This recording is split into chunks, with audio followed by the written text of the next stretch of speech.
जैसे किरका जहर का रंग होरी हो, कहो कौन तिस खावे राम रंग होरी हो।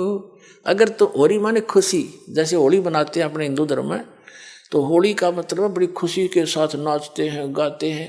कहते हैं यह तो है नकली होली, असल खुशी तो उनको होगी जो परम पिता परमात्मा कबीर जी की शरण में आकर विधिवत भक्ति करेंगे, सारे सुख रहेंगे, कदे आनी ना हो। कहते समर्थ का शरणाग हो रंग होरी हो, कदे न हो ए काज राम रंग होरी हो। अब क्या बताते हैं कि जैसे किरका जहर का रंग होरी हो, कहो कौन तिस खावे राम रंग होरी हो। जिसने परमात्मा की शरण में रहना है और राम रंग की होली खेलनी है, यानी सदा सुखी रहना है यहाँ भी और सतलोक जाकर, तो वो जैसे किरका जहर का, कहीं पर विष का कण गिरा हो छोटा सा भी, और आपको पता है कि ये विष है, उस अधिक तो दूर की बात है, विष को खाना उस कण को भी नहीं खाएगा, उठाएगा वहां से और ऐसी जगह पृथ्वी में दबा कर आएगा किसी के ओर का हाथ ना लग जा, और हाथ धोएगा मिट्टी से, कदे इसका अंश मेरा ना छू जा की तय। तो कहते हैं जब आप पूरे अध्यात्म मार्ग से और सभी कर्मों से परिचित हो जाओगे, फिर आपको रिश्वत लेना, चोरी जारी ठगी डाके डालना और दहेज लेना और देना दोनों जहर दिखाई देगा। फिर कहते हैं जैसे किरका जहर का, अभी आपको उदाहरण दिया, उसने कैसा जुल्म किया, अपना भाई मार दिया, किस लालच में, अगर यह सारी जमीन मेरा रह जाएगी, वह जमीन रही नहीं, संतान कुल नाश हो गया और पाप धरे रह गए न्यो के न्यो। तो ये सचकर मान लिए, कोई वैसे सिंपल एग्जाम्पल मात्र नहीं है, ये गॉड गिवन ज्ञान है, उसके कबीर परमात्मा का बताया हुआ, आंखों देखा उन महापुरुषों का बताया। ये कोई डूम बाट के गीत ना समझना, बहुत युगों से आप दुख पा रहे हो और इसी काल के झंझट में उलझ पुलझ कर यही मर जाते हो। तो क्या बताते हैं, जैसे किरका जहर का, एक भी किसी का पाई भी लेना, बिल्कुल आपको विष दिखाई देगा। फिर कौन खाओगा उस विष को, कि तुमने उस दरगाह का मैल नहीं देखा और धर्मराज के तिल तिल का देखा, हर पाई पाई का हिसाब होगा वहां पर। तो इसमें तो बहुत बड़ा बखेड़ा बन जाएगा आपके लिए। तो बुद्धिमान व्यक्ति फिर उसका निकट नहीं जा सकता। अबोध बालक जहर चाहे सारा खा जा, लेकिन ज्ञान होने के बाद व्यक्ति विष के निकट नहीं जाता। तो जब तक आप अबोध थे, खाते रहे विष, मरते रहे, गधे कुत्ते बनते रहे, ये विष है, ऐसे संकट भोगने पड़ते हैं अपने को। और जब बुद्धिमान हो गए वो तो इसका निकट भी ना आते। जैसे भक्ति के मार्ग में बहुत ही सीमित सामान लेकर चलना चाहिए। ये परमात्मा स्वयं आकर के भक्ति दृढ़ करते हैं कबीर परमेश्वर जी। सर नमस्कार। सत साहेब सर। सर क्या नाम है आपका? सर मेरा नाम सुरेश व्यास है। सुरेश जी कहाँ से आए हैं आप? सर मैं इंदौर एमपी से आया हूँ सर। सर मान लेते हैं कि आपको आध्यात्मिक ज्ञान हुआ, ज्ञान होने के साथ भी साधक ये चाहता है कि उनको आध्यात्मिक ज्ञान के साथ साथ शारीरिक लाभ भी मिले, मानसिक लाभ भी मिले, आर्थिक लाभ भी मिले।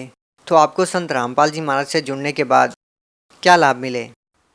सर जिस वक्त मैंने नाम उपदेश लिया 6 सितंबर 2013 को, सर ये बिल्कुल सच कर मानिए कि मैं तो बरवाला आश्रम में ही था और वहीं से मुझे अपने फ़ायदे शुरू हो गए।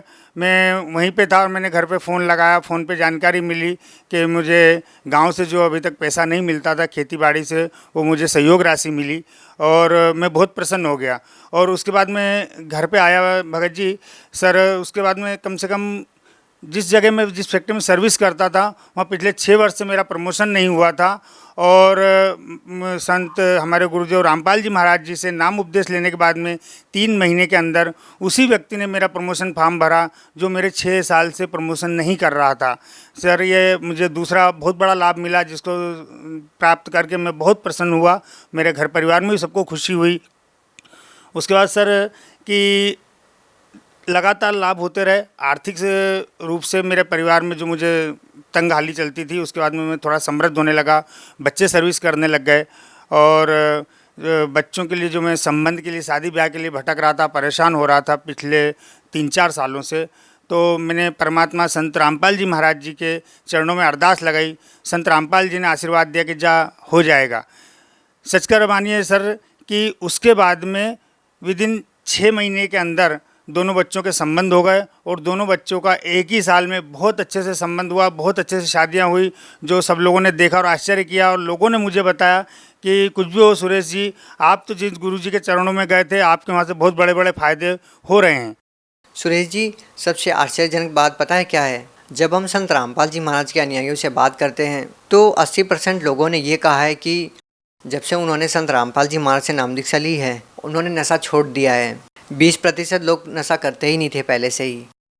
क्या आप ये बात मानते हैं कि संत रामपाल जी महाराज से नाम दीक्षा लेने के बाद व्यक्ति नशा छोड़ देता है? बिल्कुल सर जी, बिल्कुल 101% में मानता हूँ। ये दास के साथ भी हुआ। मैं पहले नशा करता था, तम्बाकू खाता था, कभी कभी सिगरेट भी पिया करता था। पिछले 30 साल तक मैं लगातार मैंने तम्बाकू खाई। लेकिन जिस वक्त मैं बरवाला जा रहा था नाम उपदेश लेने के लिए, रास्ते में मैंने हमारे उज्जैन के आगे नागदा जंक्शन आता, वहाँ पे तम्बाकू खाई एक बार और गुटखा की पुड़िया फेंक दी। उसके बाद सर जिस दिन से मैंने नाम उपदेश लिया, आज तक मुझे 4-5 साल करीब हो गए हैं, मुझे ऐसा एहसास भी नहीं होता कि मैं कभी तम्बाकू खाता था।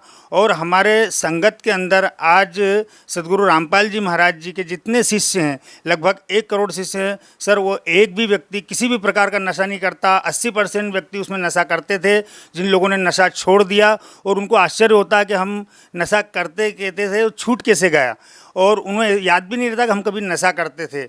और आज सर जी एक व्यक्ति की तम्बाकू छुड़ाने के लिए गवर्नमेंट ने लाखों प्रचार प्रसार किए, कई संतों ने किए, कई दवा दारू वेद हकीमों ने भी कोशिश की कि आप हम नशा छुड़वाते हैं, शराब का नशा छुड़वाते हैं, भंग तम्बाकू दारू का नशा छुड़वाते हैं, लेकिन इसके आज तक कोई रिजल्ट नहीं आया। लेकिन एक संत रामपाल जी महाराज हैं हमारे भारतवर्ष में कि उनकी संगत का एक भी सदस्य, एक भी शिष्य, चाहे वो बहन हो चाहे भाई हो, पहले जो नशा करते थे उनने सबने छोड़ दिया, जो नशा नहीं करते थे वो तो करते ही नहीं थे। आज 1 करोड़ सदस्यों को नशा छुड़वाने वाले भारतवर्ष में एकमात्र संत रामपाल जी महाराज जी हैं। बहुत बहुत धन्यवाद। जी सर, धन्यवाद सर साहेब जी।